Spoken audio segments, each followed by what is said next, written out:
Hello and welcome back to another beer review. I'm Ben the Beer Lad, and today I'm going to be doing the second Sinister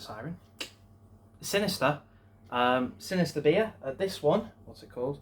This one's called Cannibalism Witchcraft. This is a whiskey and wine barrel aged Imperial Stout at 12%. There it is, and this is can number 625 out of 708. This is the sort of second lead up beer to my birthday, which is tomorrow, and I'm going with some nice heavy things. Yesterday I had, what was it, Stolen Art. I thought it was quite nice, but I'm hoping this will be better. Got some nice surprise beers for tomorrow. Really looking forward to them. I had a bit of an issue with deliveries, but I'll get to it tomorrow. Anyway, so there's no spelling mistakes on the back, because there was a few on the last one, and it was like trying to read. I felt dyslexic. I couldn't read it. Anyway, so the Guff says this Imperial Stout is a blend of two different Imperial Stouts. One was aged in a Takagi, I don't know how to pronounce that. Anyway, a dessert wine barrel from Hungary, whilst the other was in a 12-year Blair Athol Scotch whisky barrel. The combo of the two barrels giving it a big old school Imperial Stout vibe, along with a sweet dessert wine, a little sweet, a little savoury, a lot of delicious.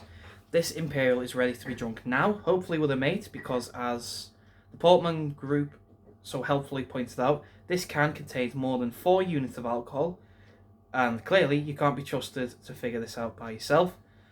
Drink at whatever temperature you want. This beer is unfined and unfiltered. All that is right there. Now, I noticed yesterday, I got asked what the best before was on Stolen Art, and the can didn't have one. This is the same. There is no best before on this, so you can just leave it, put it in your cupboard, do whatever you want, and just let it age. If you've got two, drink one now, drink one later. See if you remember the difference. Anyway, love this can art. Very, very nice. Like a witch making little gingerbread skeletons. It's quite cool. And then there's some stuff on the side. Cannibalism Witchcraft is a reference to the Great Famine from the 1300s in Europe, where men, women, and children were banded as witches, blamed and burnt at the stake, and where cannibalism was sometimes a choice between living and not. There you go, a little bit of history for you. Anyway, let's crack this open, shall we? See what we've got. Hopefully, something good. I gave Stolen Art an 8 out of 10. I'm hoping I can give this more.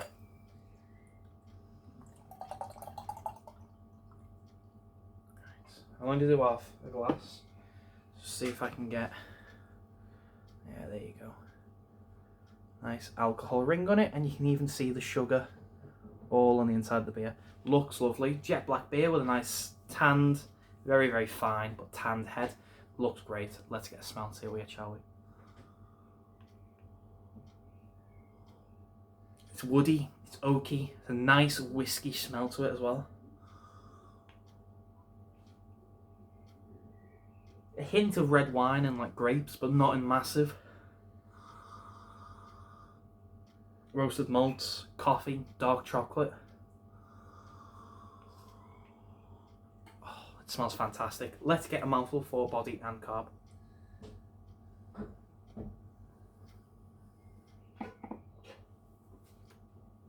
Carbs super light, super fine.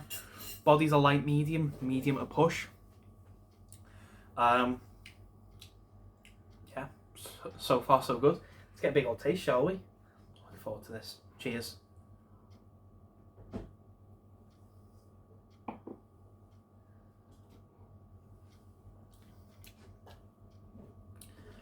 Bitter, rich. You can tell it's an Imperial Stout. Yeah, it's bitter, it's rich. You got this nice smoky, woody flavour throughout the beer. It's really, really nice. Red wine, whiskey, chocolate, roasted malts, wood, smoke, almost like a tobacco-y taste to it. It's really, really nice. There's no like chocolate in, well, there's dark chocolate, but there's no like sugary chocolate, no creaminess, no, sweetness to this beer. It says it's sweet and savoury. It's not. It's more on the savoury side, more on the bitter, the rich, the dark side. It's really nice. Pardon me. Still taste it now.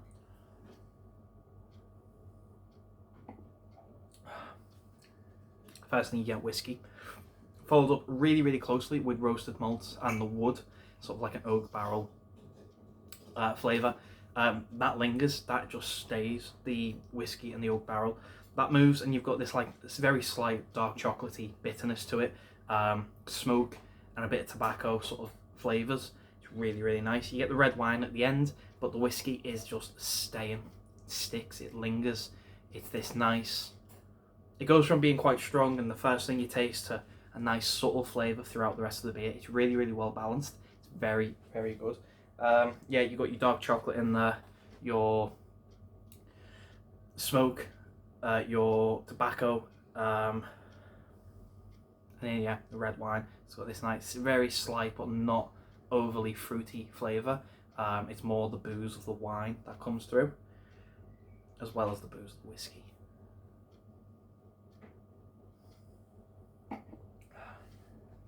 In terms of how the alcohol actually feels, get it in the cheeks when you first take a sip, take a drink. And it's there for a bit, it lingers, and then it goes. But the tongue, that's where the palate is just coated in whiskey barrels, whiskey flavours. It is just alcohol, but it's not burning, it's not warm. It's this very subtle alcohol feel. Doesn't get past the throat, it just sort of stays on the tongue. And it's really, really nice. It just lingers. You like say, you still taste it now. You still feel it. It's a really, really good beer. I am really impressed by it. If anyone's seen, I did the 7 Seas. You can see them in the corner. The 7 Seas beers,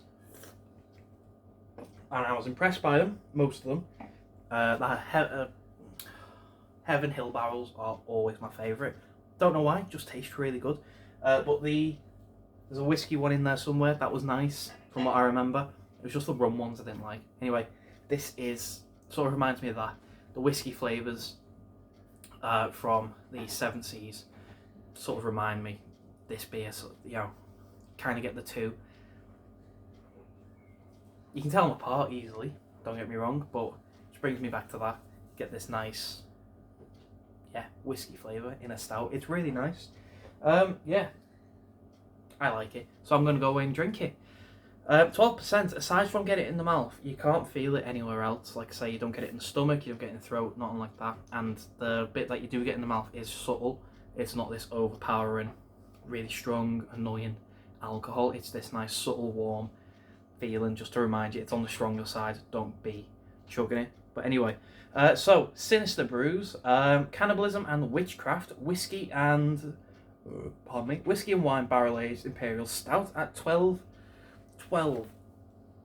I have to tip my hat to any brewer at the minute making beers above 8 because the alcohol tax. So anyone, especially like Tartarus, who just make beers in the double digits at this point, you know, you got to tip your hat. So anything like this, 12%, 14, 15%, you know, you got to look at it and go, hats off. It's gonna have to be good, otherwise it's a waste. But this is really good.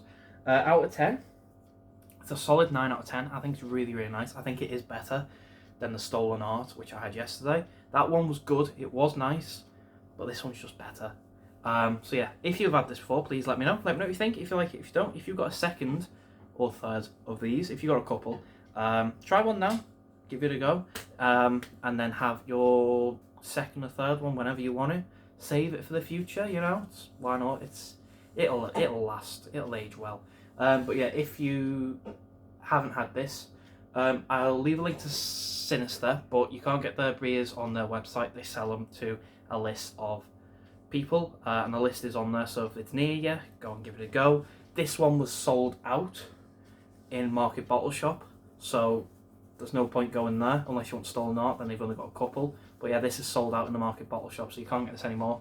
Probably likely the rest of everywhere else it's sold out, but if you want to keep any updates and stuff, link will be down below. If you like the video, thumbs up, thumbs down, all that usual stuff. If you want to subscribe, consider doing so, because the show must go on, etc, etc, so on and so forth, and I'll see you later.